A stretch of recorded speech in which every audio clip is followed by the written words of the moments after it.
And that is because he has been obedient to the anointing that God has placed upon his life. Well, preacher, what is this anointing that you're talking about? Because we in the Baptist church don't talk a whole lot about the anointing.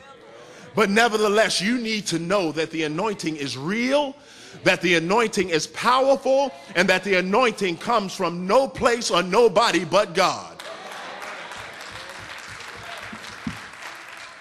And you see, what is this anointing? This anointing is when God gives you that extra measure of power to do something that you could not ordinarily do on your own terms.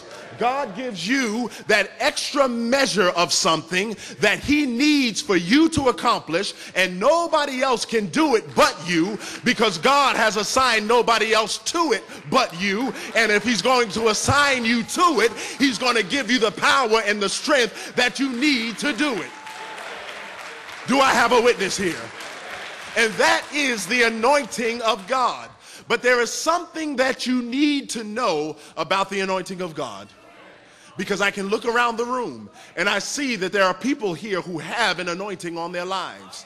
You might not believe you've got that anointing on your life, but some of us from the outside looking in can see it as plain as the nose on your face. And you might not be ready to come to terms with the fact that God has anointed you with it.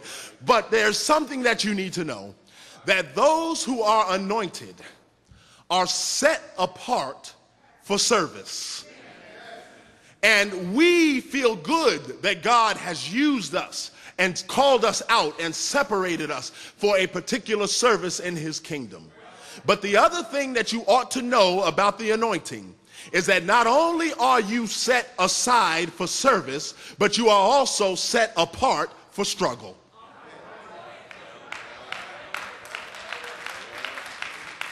If you don't believe me, watch this. For those of you who are taking notes, I need you to write this down and go home and study it when you get home. But if you look at Exodus chapter number 30, when God was giving Moses the instructions for how the people were to handle the holy and consecrated things as they were delivered from the bonds of Egypt and about to prepare to go into the Holy Land, into the Promised Land, God gave Moses specific ingredients on how to make the anointing oil. And in those ingredients, he told Moses, he said, Moses, I want you to take 50 shekels of liquid myrrh.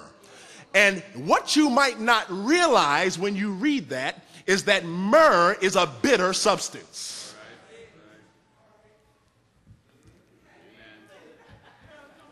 He said, take 500 shekels. I believe I might have said 50 a moment ago, but charge it to my head and not to my heart. He said 500 shekels of liquid myrrh. He said, I also want you to take 250 shekels of sweet cinnamon and 250 shekels of sweet cane. And I want you to take 500 shekels of something called cassia. I don't know what it is. And then he said, I want you to mix those with olive oil. And in that, I want you to anoint the vessels that are going to be used in my service. Now, those vessels included cups and chalices and different things that they used. I call them holy hardware, you know, all this kind of stuff. Holy hardware. It included all that.